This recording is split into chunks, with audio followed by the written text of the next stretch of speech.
Hi, Gaurav. Hi Daniel, how are you? Very well, very well. Yep, so we'll just start in a minute, right? No problem at all. Yes. How are you doing? How has your day been so far? Busy. So I'm based in Dublin. So it's 2:30 in the afternoon here. So we're just in the middle of a couple of different presentations and stuff. So it's one of those good days, though. Understood. That sounds really hectic. Yeah. Yeah. So just give me a moment. Yeah.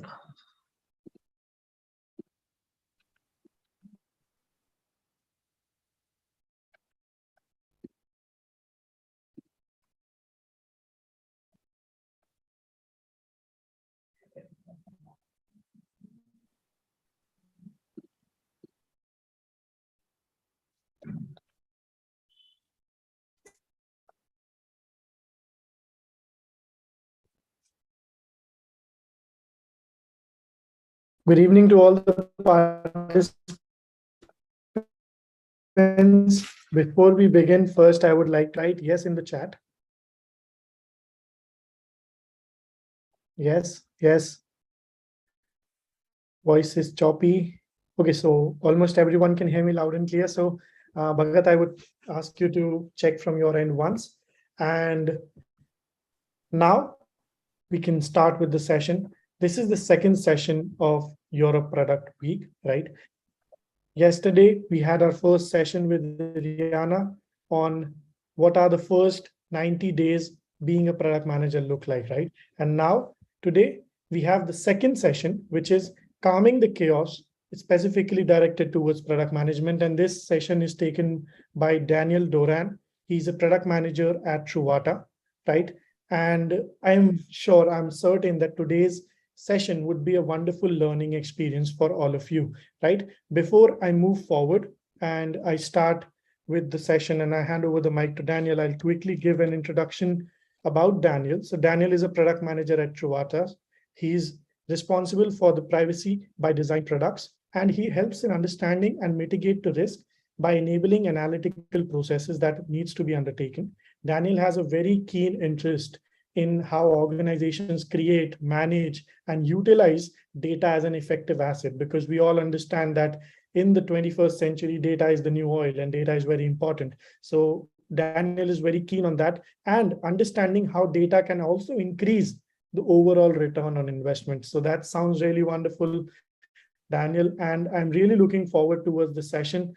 And I am certain that every participant joining us here today will learn a lot once this session is over, right? So over to you, Daniel, and thank you so much for being here today and taking up the time.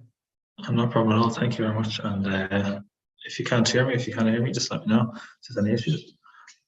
So thank you, Gaurav. So I'm Daniel. I'm based in Dublin, Ireland. We're on a slightly different time zone to probably most people, which is part of what I'm going to get into today. So I'll share my screen now. Like everything we do in product, I'm expecting one or two little issues along the way with sharing screens and things like that. So let's give it a go.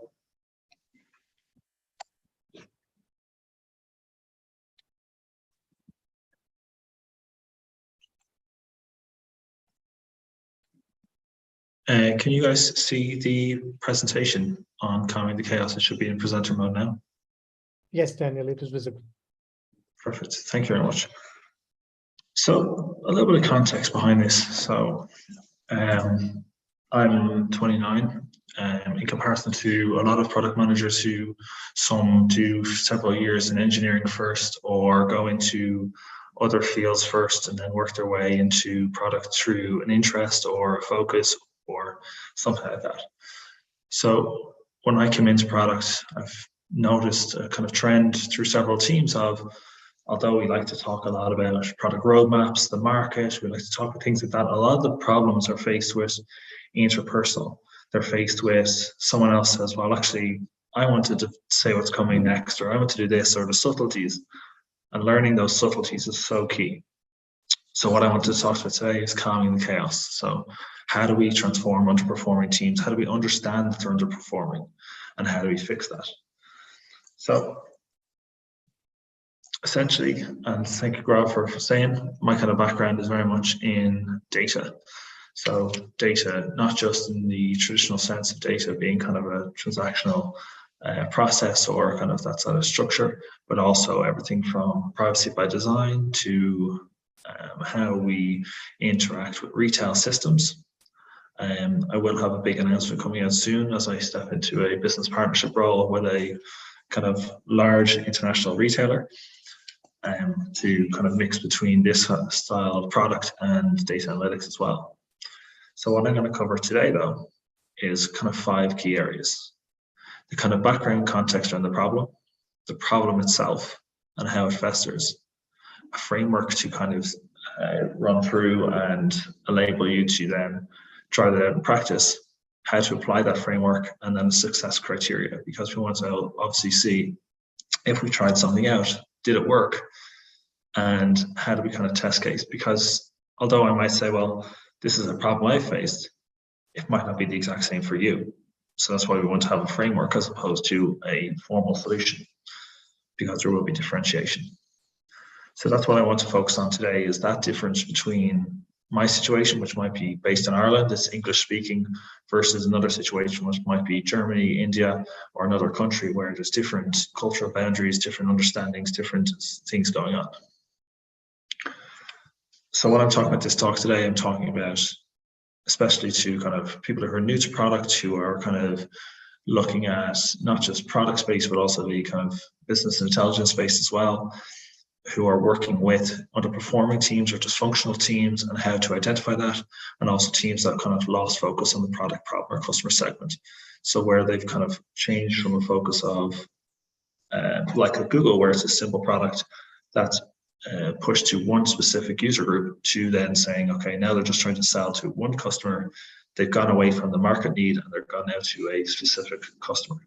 So that's what we're trying to get away from. We're trying to get it just to look at the market needs.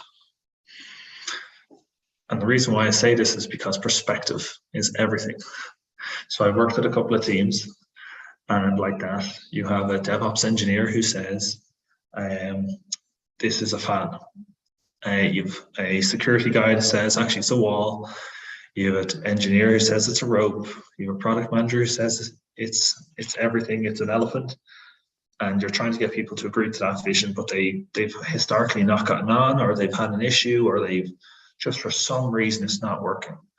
They're not delivering on time. They're not delivering on budget. They're not hitting good user feedback. And that's what we're looking at here, because they all see the elephant as different things. They see it from their own perspective.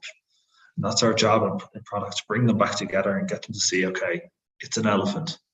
We're focusing on an elephant because we're selling to a zoo. And that's the point. So different views, interpretations of the problem area customer segment needs, different skill sets, experience levels, different cultural backgrounds, and different kind of employment roles, such as DevOps, such as a focus on development or other technical areas. So that different focus. Additionally, and they're really logical problems you're all going to face, and we all face every single day, are interpersonal problems.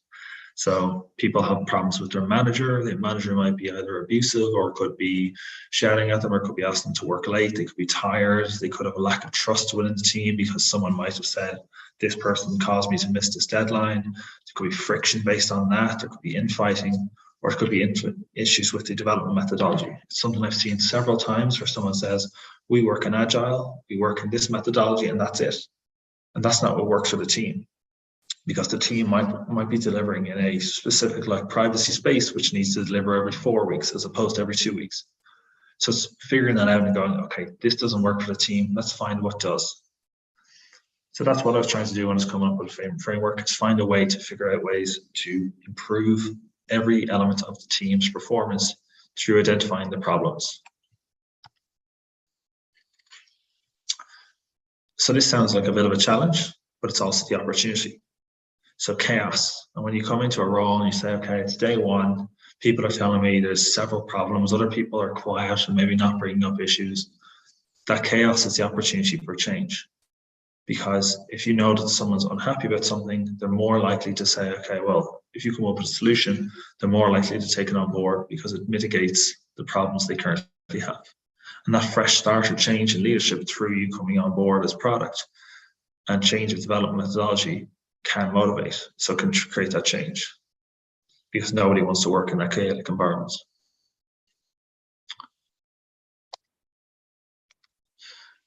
So essentially the framework then, and as I quickly run through this, the framework then focuses on setting an understanding and setting a kind of goal and policy. So when I started working with a new development team, I had up to 17 on one team. The team had, to give a little bit of background first actually, the team had historically delivered 30% of what they'd estimated, 30% of what they'd been asked for a 6-month period. So they were 70% under target.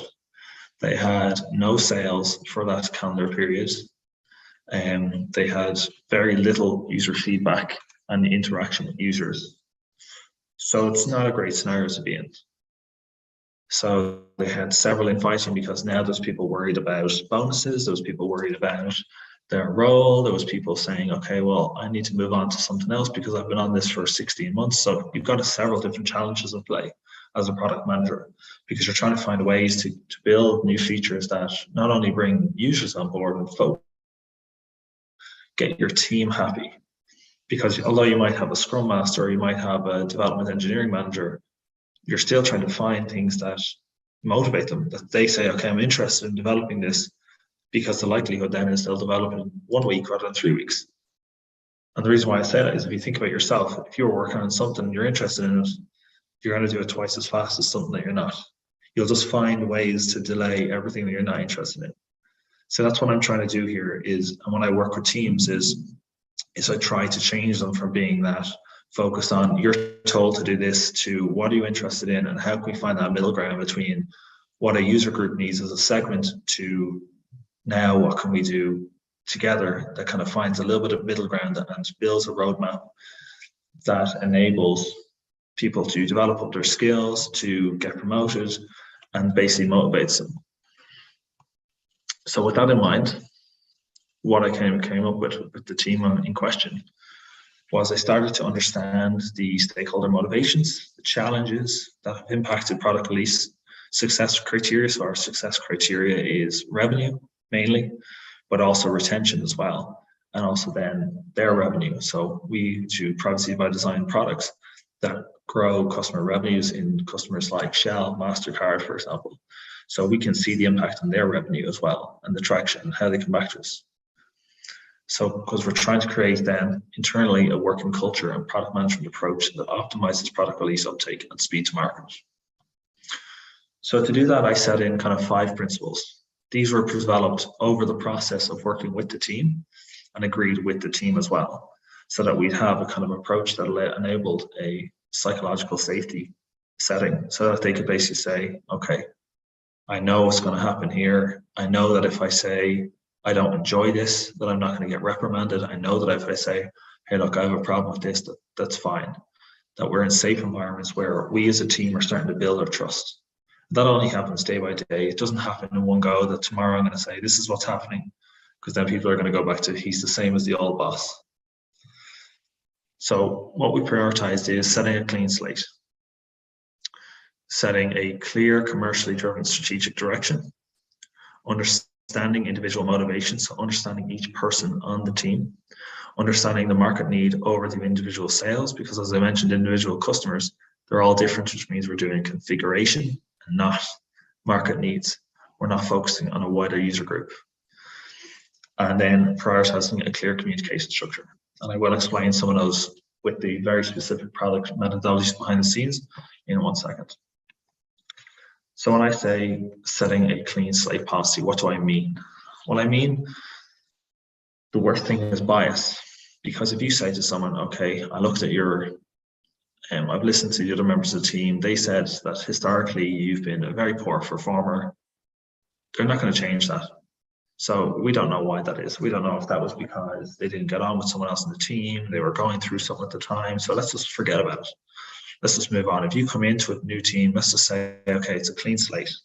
whatever wasn't working before, whatever happened before, if there was moaning, if there was giving out, if there was whichever, let's just forget about it. It doesn't matter. Because if we remove that bias and the external negative influences and build them as a team, we can say to all the stakeholders outside, this is when we're going to deliver, this is why, this is what we do as a team. You can build that connection and build that trust together. And what comes of that is not being a dictator. So if my team say, actually, Dan, I don't like this feature, I'll go, why? And they'll say, I don't see why a user would ever use this data from left to right. And sometimes they're wrong and sometimes they're right. But having that communication can mean I can understand how a developer would use our tools, how a different user would use our tools, but also engage them as product engineers instead of software engineers. So starting to get them into that thought process of thinking as the customer, as opposed to thinking as an engineer and coding in silence. And one of the reasons why is retention is so important, and we're trying to keep them involved as well. So through forgetting about those kind of issues and moving on and setting a clean slate as a certain date and saying from this point on, we'll just forget about that. It's really important. It gives individuals a chance to kind of move past performance issues. The second is really important. That's probably an area we'll always focus on as product managers. It's setting a commercially driven strategic direction. So what I mean by this is, and I've seen it in several companies before, and I'd ask that you think about this when you see some companies, is if you said to them, several companies out there said, okay, I know you develop hats, but will you develop shoes for me? And they'll probably say, for what price? And the point is that if they have a product vision as a company that says, okay, we design hats, and if you offer them enough money, will they go away from that product vision? Will they suddenly start reinventing the wheel? Because although they're selling to me and I might be offering them $1 million over 5 years, suddenly now it becomes a problem, because in 2 years' time, if I stopped being a customer, they've built up the infrastructure, they've built up the factories, and that's what as product people we have to stop happening. If it's to say the short-term money is great and it maybe hits a target or something like that, but it'll cause an issue in the long term. So that's why we want to keep with the market need, the focus, the commercial value of a product, as opposed to selling what essentially turns out to be like the shoes, a service or a short-term product that's essentially a project. So essentially we want to always explain the market need, the focus to the team, and explain the why, and keep our focus on the market as opposed to the individual customer. And I always do it. So even at the start of every stand-up today, at the start of every stand-up, I always explain the direction, the user feature, need, and value. So if I'm designing a story that says someone's going to get a hat and the hat is going to be this size, I always explain why. I always explain why a user uses it, how they use it, what they're going to wear it on, and give some context around it, because it allows empathy of understanding for how a user acts and uses it and the real life value of it, and gets people engaged. And the reason why we do this is because when stakeholders understand the user and empathize with them, this generally improves quality work and quantity of work as well. It's kind of well-proven fact, not just in products, but in all forms of life, such as retail, tipping, in kind of in hospitality sectors as well. So understanding that empathy-driven approach generally works much better than a dictatorship-based approach. Then we move on to kind of the principle 3. So it's understanding individual motivation. So when I say that, when I come into a team, I might be panicking and flustered and say, okay, well, we need to deliver this. My boss has said I need to deliver these 7 features or this part of the roadmap in Q2 or the second quarter of this year. But if I push that stress onto the team, in the short term, maybe they'll deliver, maybe they'll react, but in the long term, there's going to be major issues, but with the product, with the technical debt, with further things that come out, because they're under constant pressure, because they might be working on things that just make them unhappy. And then suddenly your principal engineer is gone because he's resigned, because he got a better offer and he's just unhappy. So what I try and do is understand individual motivation. So what does someone want to work on? Do they want to work on data projects? Do they want to work directly with customers? Do they want to work in different areas? It's not always a perfect science, but even asking the question, saying, what are you interested in? is a huge value, because it means that straight away you understand someone, but they also understand that you're thinking about them. Because if you're thinking about them, you're not just saying, build this for me, and then I'll see you in 6 weeks. Understanding of background as well, so cultural background. I have several individuals on my team who are based in Eastern Europe, and they actually don't like the kind of Irish banter style, as we call it, which is kind of little colloquial fun. They don't work from the same education backgrounds. They have different sort of courses and different sort of focus on computer science. Some of them are relatively inexperienced, and some are very experienced. Some of them are remote based, some of them are in the office. So understanding that motivation and background, and understanding that some of them actually can't be on a call at 2 to 3 o'clock in the afternoon because they're collecting their children or something like that. And understanding that means I can empathize with them and build a structure that works for them as well. So this leads then into kind of understanding frustrations, challenges, issues that are arising and why they're arising. And we'll get into that in a little bit.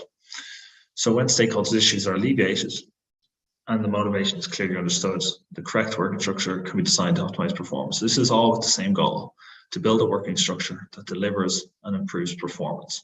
So although I'm focusing on the individuals, it's all with the larger goal in mind. And I've briefly mentioned kind of the market needs and the commercial strategic direction. So I always mention the larger strategic direction of a product, but focus on the market needs and the individual. So I like to draw out the individual on paper and say, this is who we are talking about.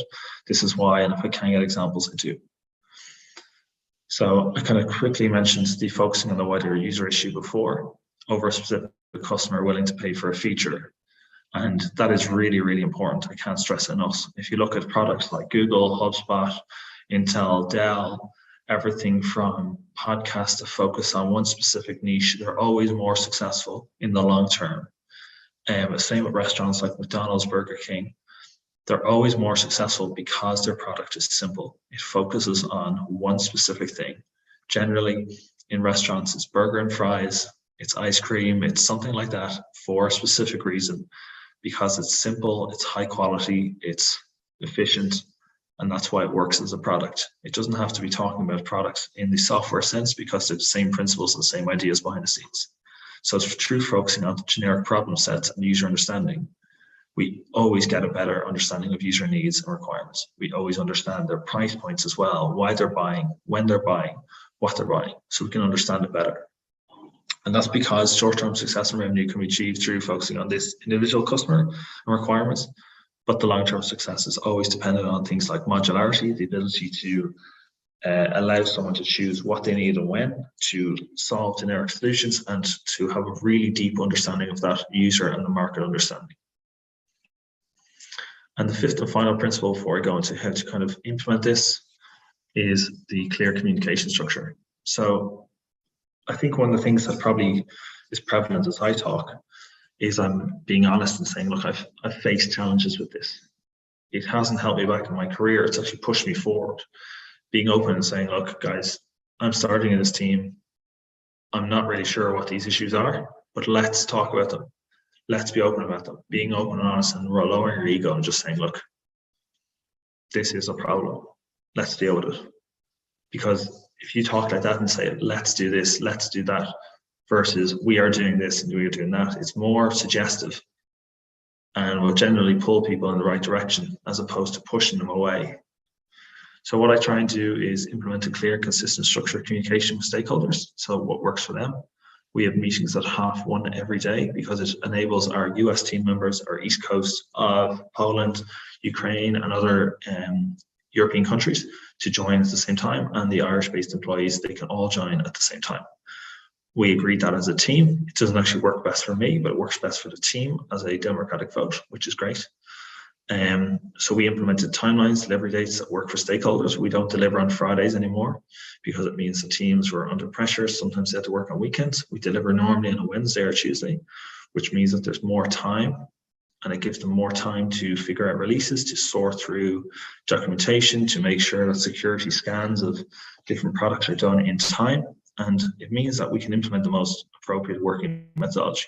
So that works with our external stakeholders as well, everyone from the people who are rolling out the product to specific environments, who are creating images, who are putting the marketing information up on our website as well. So that works with them as well. So it's agreeing with the high level with everyone inside. So creating that structure alleviates doubt. It kind of reduces time wasting, because if someone's not available because they're picking up their kids and we have a meeting at 2:30, that means they're under pressure. It means that they're just not going to do anything, and you have to waste time for waiting for a response. So essentially this openness and just having the clear structure and plan structure in place really helps in every aspect of our work. And I guarantee in the long term, being open and reducing ego helps, because it's just a way better way to be. So essentially, as we change, historically we were focused on team issues, communication problems, underperformance, but we've let that go, and our new focus is on culture, purpose, motivation, and communication to deliver the best product to the right users. So we're transitioning from that problematic, we're an underperforming team, to ignoring what everyone else says outside and going, we have a culture that we've agreed as a team. We have a purpose. We're delivering this product to this user segment. We understand each other at a broad sense. Some people might not want to contribute to that. That's fine as well, because that's their motivation. And we have a clear communication structure that works best for all of us as a team, as opposed to just for me as the product manager, because I have the power, if I wanted to implement whatever I need to, but there's no point doing that, because it just helps me with not anyone else. So I split this into 3 phases, and I'm not putting timelines or anything against it, because I just think it wouldn't be the best for this example. And I want people to think about as well when they get into a real example, is start to break that down into different timelines and start to ask questions, which I'll get into just in 2 seconds. So essentially 3 phases are that historical approach and the cutoff points of saying, okay, this is now when we're cutting off. The transitional phase, when we're saying, okay, we're transitioning between historical issues and a new approach, and iterative enhancements. A lot of time product managers use iterative approaches to develop software. So why not use it to how we work as a team? We're not saying that tomorrow we're going to be perfect, but we're saying that if we try and make 1 change a week for the next 6 weeks, over the next 3 months, we'll always be working towards and trying out things. We're open to trying out things, as opposed to being closed down and saying, this is our approach, this is how it works. So we're always trying to minor improvements, make minor changes that improve our productivity, but also improve our happiness as a team. So how I approach this is follow the principles and standards to a general point. There's going to be some things that will work differently based on industries, based on focuses, based on experience levels. You might be more introverted. I'm very extroverted. So there's different approaches that work for different people, but being open to kind of feedback, understanding potential issues. I've had more than once, I've had people come back with negative feedback saying this doesn't work, or I don't like this, or worse than that, and that's fine. I like to be inquisitive as well, so understanding motivations, being interested in people, understanding user issues and challenges, just asking the questions, like being able to have that requirements discussion with a user or potential customer is really valuable. Being energetic, so when people are in an underperforming culture, generally you'll see it because they'll generally be low energy, struggling, not working. Maybe they're working hard, but they're not working energetically. So if you bring the energy, you can bring back that performance culture and the positive energy. You can kind of say, like, this is the way we're going. And if you believe me, you can jump on the journey. We can do it together. And most importantly, just being honest. So this, when you're in an underperforming team, some people are risked. They're worried about their house. They're worried about, will they lose their job? So just being open and honest and saying, look, this is going to be tough. We know these problems, but if we work together and you be honest with me and you tell me what you think isn't working, we can come up with an approach that works together. So that's really, really important. Just be honest about it. So some of the ways that I've done this, and I'll talk over this a little bit because it's a relatively loose science. What I did when I came into the team first is firstly as that kind of communication with them over 2 to 3 weeks, which is part of the transitional phase. I just asked them slowly and surely. I said, well, what's going on? What's working? What's not? And then when I started to understand, some people were pointing in the same direction. So some people were saying the exact same thing. They were saying this person, this person, this person, this person. So I started to create open sessions, both with individuals and with the team to uncover previous issues and get that feedback. So once I had that feedback loop, it's the exact same as if we were developing a new product.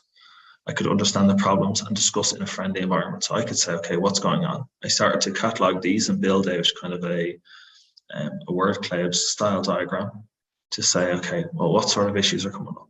And they were always the same things. They were always, we're being asked to deliver on a Friday, or this team meeting is being put in last minute, or just too many meetings, or whichever.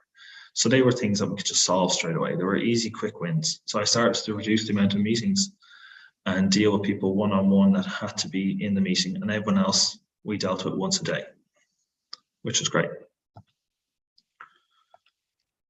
Then we kind of focus on idea generation sessions. So we don't want them to be in the same sessions as we're talking to negatives. And I utilize the fact we have a daily stand-up. So we would call every day to talk through the product development. And I utilize that at the end and say, hey guys, can I just ask you quickly something? So it's a safe environment now. So they've all said their piece, they've all spoken at some point. Now you can say, okay, does this work for you if I put this meeting at 2 o'clock tomorrow? So I'm throwing out an idea. So people either say yes, or they won't say anything at all. They rarely say no. So now we're trying to see what people are coming back with. Are they coming back with no, yes, a problem, a solution? And you can kind of read that out and put it down straight away on paper and say, okay, well, 3 people said no and 5 people said yes. So to the people that said no, I'm going to ask them a question now and go, okay, is there something clashing with this? Feel free to say it privately because they might not want to talk publicly. And then we start to build ideas. So if I do that twice a week or 3 times a week as part of the transitional phase, I'm slowly building in solutions. I'm not doing it all at once. I'm not scaring people into change, but I'm slowly changing. So our meetings changed to half one. It's once a day, but slowly but surely we took away all the other meetings around it because they were all noise. And that meant that people were much happier. They started to deal with things because they had more time and they started to get more efficient. And then once we had that done, I started to identify the leaders. So every social group generally has a leader. Even a team of 17 had 2 to 3 leaders. I started to work with them for samples and get their ideas on what worked best before bringing them back to the team. So we started to test out and try what worked. So we were initially working in agile methodologies. We've gone in kind of a hybrid methodology now, where we deliver and estimate at the start of a sprint how long it's going to take, because we have different levels of complexity and compliance issues with privacy. So although this isn't a perfect methodology, it's what works for the team because it means they've estimated how long it's going to take. They can build blocks of work that deliver, as opposed to delivering every 2 weeks and pulling in external people, external lawyers for checking out privacy tools and stuff like that. So that's what works for us. And we work iteratively through that. So we'd still do the open sessions. They might not be named, and the idea generation sessions might not be named as well, but they might be just one-to-ones or catching up with people individually. So identifying those people who are kind of who are key understanding of the team, the people look up to because they have ideas that work for them, is really helpful as well. So before I move and allow people to kind of open up to questions, and I genuinely say this, ask me anything. It might not be about the presentation here. It might be about experience in different areas, product or anything. I'm really open to it. You can send it to me in private after as well on LinkedIn. What I'm looking at for the key success criteria is feature uptake. So in the future, in a couple of months, I might say, okay, well, in the immediate term versus historical feature uptake, did these features get better? Were there development debt issues? Were there technical debt? Were there things that we had to go back and fix after the fact? Were they kind of reducing over time? So I'm not saying that we went down from 6 issues per sprint to 0, but I'm saying, did we go from 6 to 3 and consistently 3? And just improving. Are we improving? That's what we're looking at here. Did the retention rate drop? Or sorry, did the retention increase? So did we, let's say we had a team of 17 like I had no one leave in the past 4 months. In Ireland, the average retention rate or the average drop-off rate for employees in a year, I think is currently at 25%. So I'd expect about 4 people from that team to have resigned in the past couple of months. And that's massive when you think about it. So keeping those people in keeps those skills in-house, and that's really good. Then I start to look at more long-term things like net user score. So what are our users saying? Are users saying, giving feedback to say, okay, this is great, this is bad, this is good, and is there a trend across that? So I can start to analyze trends as opposed to individuals, because I'm not listening to that one customer anymore. I'm listening to the trend and looking at how does this feel versus the market. Do I need to change my product approach now? So that long-term revenue then should be aligned with it, because if users are happy, if we're fitting a need or a problem space, there should be long-term revenue. Then I'm looking at, for me, our deadlines. We've hit, I think, 90% of what we estimated, and that's up obviously 60% on the 30% figure I quoted earlier in this. That's a massive change, and so extra deliveries, and it's extra deliveries of higher quality. So the extra feature quality uptake, higher development rate, I'm not just hitting a pure product-based approach, I'm hitting the wider market. And I'll let you know something. So the reason why I do this is not because I'm a product manager, because I traditionally work higher than that. It's because I'm not looking at being a product manager and delivering just a product. I'm looking at saying, okay, I'm going to deliver a product that's so good that people want to work for me, and I'll move up through the ranks, because I'm implementing an approach that's a leader-based approach as opposed to following a methodology, and if it works, by the way, follow it. But if it doesn't work, if you make the changes and people see you as a leader and things are starting to work, you're not just a product manager anymore. You're not just a product analyst or a product owner or a senior product manager. You're now talking about being a business manager, a general manager, a director, because you're moving up through the ranks. That's what we're trying to do here. It's not just focus on the now, it's trying to be a product manager and focus on the long term. So that's the main reason behind this approach, is to enable you to have chances to change things, to both internally and externally listen to feedback and the needs of the team, understand them, and deliver requirements. And that's the real focus here. So value is always in the long term. It's never really in the short term. And that's what I kind of focus on in product. So I see some questions, and I see you, Grav, as well, Grav. So yeah, hi Daniel, and it was a wonderful session, right? I'm at a lot of words in terms that everyone, when we think about product management, right, this aspect is something that is not featured on, or that is not talked about a lot, right? Most of the people, they talk about how do you build better products, what kind of features, how do you write user stories, how do you create backlogs, but people forget that the most important part of product management is people, right? How do you manage them? How do you put them all together? And once you have them all together, how do you make sure that they're walking towards the same direction? They're walking towards the same goal.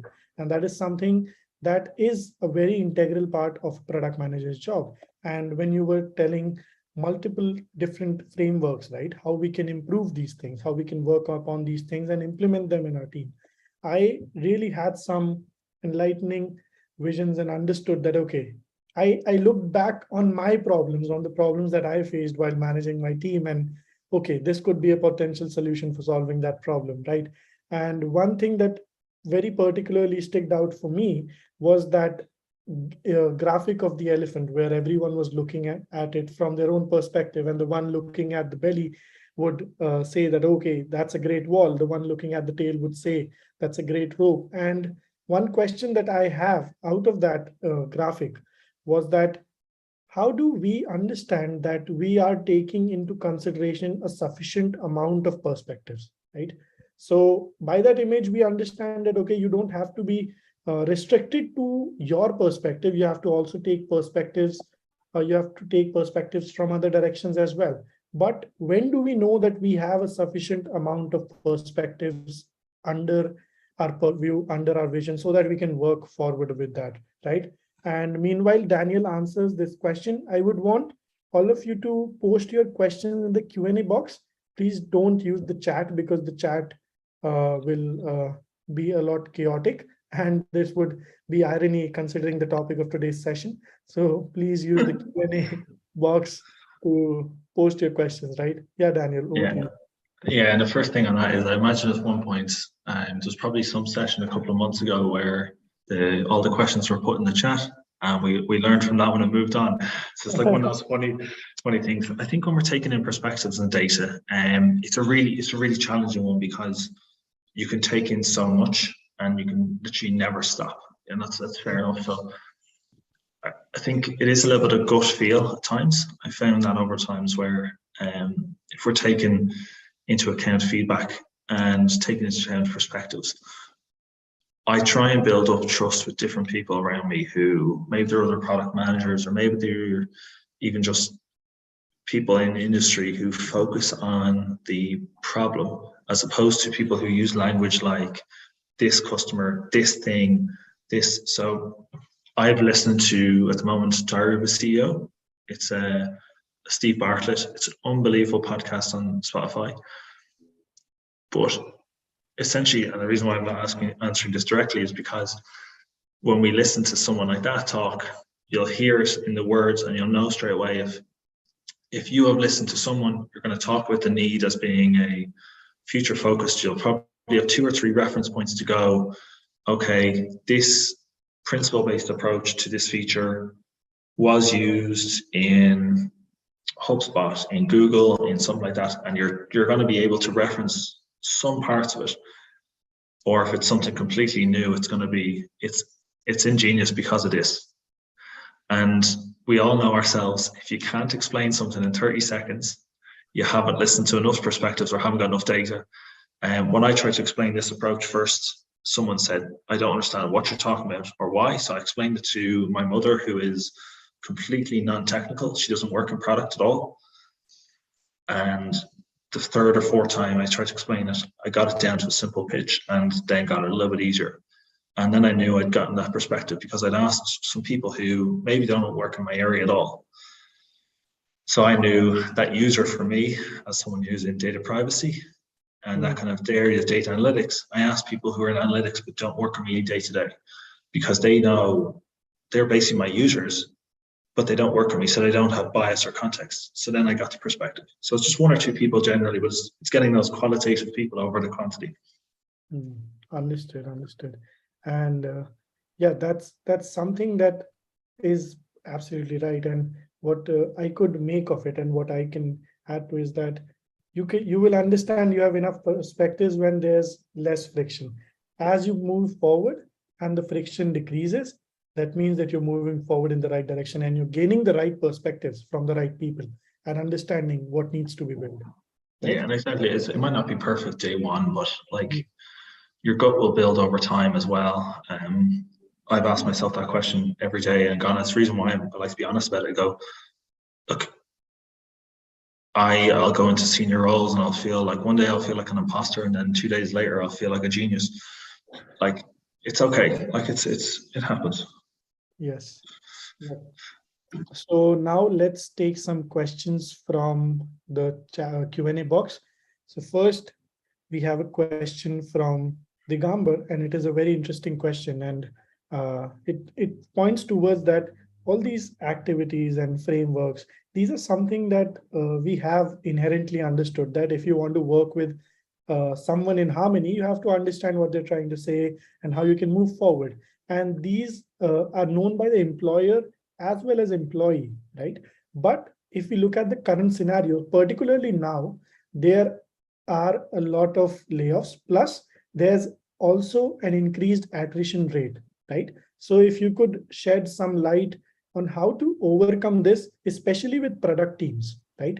Because when you are at a level where you are managing multiple product teams, how do you make sure that this is something that's not happening in your team or with your team? Yeah, it's a good point. And one of the reasons why I'll always talk about companies and examples, which they might not be my specific role, but they're really good examples of product. So Workday is one of the best I've ever seen. The Workday kind of software solutions. They work in a very traditional space, but their retention of product managers is unbelievable. One of the reasons why is they focus completely on culture. So generally, attrition, in my opinion, is based on kind of wages or revenue. It's kind of, as you used, is it in the belly? Is it am I being fed? Am I this? It's the other side of it is someone who's just not happy with something that's going on situationally. So is it just something that's unhappy about their work? And being open and honest with that. If you understand that someone's unhappy with their work, you can fix it. You can fix it in most scenarios anyway. If you understand that they're unhappy with their wages and they're correct, so maybe they're being underpaid, you can probably fix that one as well in most scenarios. If it comes out about that you can't fix this, that there's no revenue, that they're unhappy, that they're constantly unhappy, let's be honest, they might leave anyway. So no matter what you do, we've seen people who've gotten promoted twice in 2 years. We've promoted them multiple times, and then they've left anyway because they were going to leave either way. And you go like, that's okay. So I think building up that culture and building up that long-standing is great, but people will still probably leave after 5 years because you can't make everyone a director. So looking at that as a reasonable point and saying, we would say in Dublin now, 3 years is a great time to get someone for. So it's changed from it used to be 10 or 15, now it's 3. And if you get people to stay for 3 years and they move on, that's okay. Understood. Fair point. Yes. And moving forward, we have one more interesting question. And looking at your background, you have been in the technical side as well, right? And now you understand the perspective of being on the product side. So Darshan asked the question that how do product managers communicate their vision effectively to developers? Because there are multiple instances when what is being communicated is not communicated effectively and the vision is lost. The vision at which the product is being built, it is lost. So what is something, how should we communicate? Yeah, and it's a good point. So I obviously spoke in this example to product managers, so I spoke in this tone. But if I was talking to a developer, I might say, okay, well, we have 5 containers set up, and in a standard image-based approach, we have 2.1 million rows of data. Those data might be 1.2 gigabytes of data, and then we're processing that through an Azure-based pipeline, which has Synapse and other software in the way. So I actually change my language and tone if I am technical, if I'm a technical product manager or something like that. So I'm really focusing on the audience. When I talk to legal, then I completely change as well. So if they don't get the vision, it's probably because we're speaking their own language, or maybe they're closed off to it. But generally, I try and switch my tone and language to a developer, so I'll speak because they don't care about. Generally, they don't care about some elements of revenue, but they care about how we're going to build it. So I'll try and say, okay, what do you think about this based approach? Let them come up with the solution. And if I understand it, I might try and make suggestions, but not be the bully through, because I hope they'll be more technical than me. Understood. Yeah, that sounds fair, because if you want to communicate to someone, the first priority should be to at least go down to the language and then start with the basics and then tell them what is understood, right? Now, moving forward, we have one more important question from Harsha. To be honest, I'm actually happy to stay on for a few minutes anyway. I can see some really good questions here. Yes. So I don't mind. Yeah. So we'll extend the session by let's say 5 minutes or 10 if there are more questions, right? So the question that I want to ask is that how do you pick feedbacks, right? Because you receive it from the teams, and then you are the person who has to channelize them and adhere them towards the product goals, right?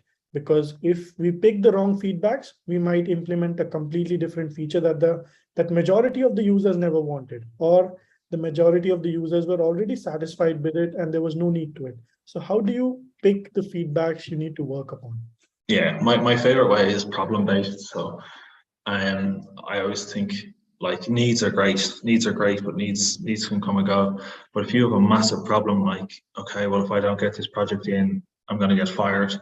And you say, okay, I've got a solution that builds a process that runs overnight. That's automatically more valuable than several other little features like changing the tile to green or building a new report. If you can say something that solves a need, solves a problem. I said need, but I meant problem. If you can solve a problem, problems always become more important because they enable someone to move forward, to gain new revenue, to do several other things. So that would always be my focus: is what's the biggest problem someone has and how can I solve it? Yes. So yeah, because that is something that I have felt as well. The reach, the impact, the effort, all of this can be calculated later. But if that problem is affecting the basic need that our product is trying to solve, then it needs to be solved regardless of how much effort or reach or the impact that particular feature is being taken, right?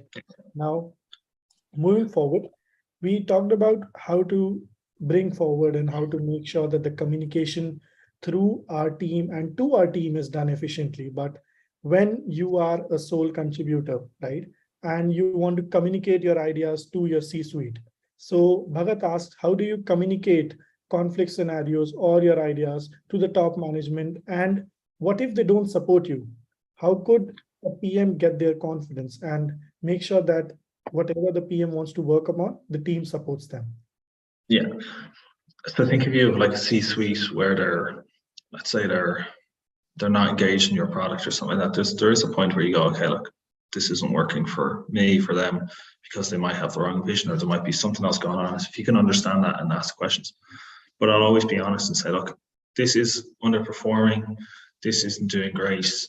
But if we do this, it's going to enable us to grow revenue. I'll generally put myself on the line there and say, okay, well, this will grow revenue between 1 million and 3 million in the next 2 years. So that's a huge benefit to the company. It's worth the development that we're talking about. So I generally will put myself on the line and be very open to that and say, okay, this is, and if they don't engage with it, they go, okay, we're not working on this anymore. I'll try probably once to change their mind, but after that point, they pay my wages, so I just have to accept it and move on. Understood. Now, next question is from Nishant. Nishant says that he loved your product approach and how product people should always keep revenue in sight, right? Now, Nishant wants to ask, is there ever a case where you have to share poor revenues with the development teams when you have been working with them for the past 3, 4, 5, or 6 months, and they are invested as well, right? And you have to go ahead and share revenues with them? 100%. So I don't know if we mean share revenues in the sense of share like bonuses and stuff like that, but I assume it's more in the sense of share the figures and the product performance. So in terms of product performance, I will always be honest with them, because if it's doing well or it's doing badly, let's just be open about it. Because if they're saying, well, why am I in this friction-based environment when there's a performance that's up here, and you go, actually it's down here, guys. So we need to figure this out. So if we know that, we can fix it. And it's similar, I can see the other questions as well. It's similar in the sense that, like, that's probably come from the other questions, like, I'm working late night, I'm working tight deadlines. I don't know why I'm working that, because they think maybe the performance as well. This pressure, they're always the same things. So if you're honest about it and go, okay, we need to work on this because it delivers this value, because maybe we're underperforming, but we can fix this in the space of a couple of weeks. That's why. And it's the same thing if you're talking to management or you're talking to the team and you're saying, okay, I need you to work on this because of this. Or the flip side of that, like the question from, I think it's Purna, we can fix speedy deliveries if we start to push back on minor things and go, it doesn't matter if you tell us that it's going to be 3 months or whatever, and we say it's going to take 6 months, it's still going to be 6 months. Because at the end of the day, saying it in a nice way, they're not developing it, the team is. So there has to be pushback in reality there to go, okay, I'm going to sympathize with the people, but also going to say, look, this isn't going to happen. It's just not going to take 3 months. So that's why that honesty to the revenue, through the delivery dates, everything just makes things easier, because people understand and they'll empathize with you as a product manager as well. If you go, okay, this isn't going to happen, guys, I'm sorry. Understood. And hearing all this, and now when we look at this entire picture and what we've talked about and all the questions and answers, we can draw a parallel line and we can see that all of these are interconnected. If you have your communication in place with your team, with your management, most of the problems are solved at that point. When you're working with different teams, you have to make sure you understand their language and you communicate with their language. As you said, that if the engineering team is saying that it will take 6 months, but you know that it will not take 6 months, it is something that they are stretching it over. And at that point of time, if you don't understand what they're doing and you don't understand the language that they're talking into, it is very difficult for a product manager to keep everything and keep everyone at one place, because then things might go south. Things might go in different. Even the reason why someone's saying 6 months, because like sometimes people say 6 months because it's been, same to pour in this question, there's been historical managerial pressure coming in that says this has to be delivered in 3 months, and they go, if we say 6 months, we'll get a bit of pressure off us. Or sorry, it needs to be delivered in the next 9 months, and they'll say, okay, well, let's pick 6 months. It's actually going to be delivered in 3 months, but this gives us safety. And you're like, okay, guys, let's get down to honesty and accuracy, and we'll just get it right. So it's everything, because that's why as you said, the personal always is important, and it's the same no matter what the industry, the person, the product manager, the development team, it's always there. Yes, it all connects back, and it all makes a circle. If you manage the team better, they will not give you unrealistic deadlines. I think that's one learning that everyone can take home today. Yes. So with this, I think we have covered almost all the questions on how to manage pressure, communication with the team, above management, and how do you communicate interdependently. Yes. Yeah, and feel free as well. So if anyone wants to reach out to me privately as well, I know there's some questions like that. I can see your question, Darshan, as well. I've worked in startups. Feel free to reach out and stuff like that. Protecting stuff, whether it's in legal means or through just self-preservation as well. There's natural ways to do it, but it's not always perfect. So feel free to reach out to me. I don't mind, and I'm happy to answer stuff. We're all product-based community, so. Yes, just give me a second, and yes. So with this, we are done with the session, and today was the second session of Europe Product Week. Tomorrow we'll have the third session, and I hope all of you will join tomorrow. We have Mara Kaiser with us, and she will talk about how to enter product management without any experience. And for today's session, I want all of you to stay connected with us over LinkedIn. Share your feedback, share your thoughts, share your learnings on LinkedIn with Daniel and with Insaid. Tag Daniel, tag Insaid, and tell what you learned in today's session. With this, we'll wrap up the session. Thank you so much, Daniel, for taking out the time and giving us such wisdom and knowledge about working with teams, product management, and how to become a product manager at the end of the day. Thank you so much. And I want all of you to show gratitude and show your gratitude towards Daniel for giving us such immense knowledge that he has gained over years of experience. Thank you so much, Daniel. It was wonderful having you. Thank you. That was absolutely wonderful as well for me. So I always take something away from it. So I took a lot from it, and I really appreciate the questions as well. They're really detailed, insightful, and if you want to move to product, you always can, guys. So thank you very much. Thank you. Thank you. And all of you who want to reach out to Daniel, you can reach out to Daniel on his LinkedIn, and feel free to share your experience with Daniel over LinkedIn or send him a connection request. So bye everyone, take care and have a nice day, Daniel. Bye. Thank you. Same to you. Bye-bye. Thank you, guys.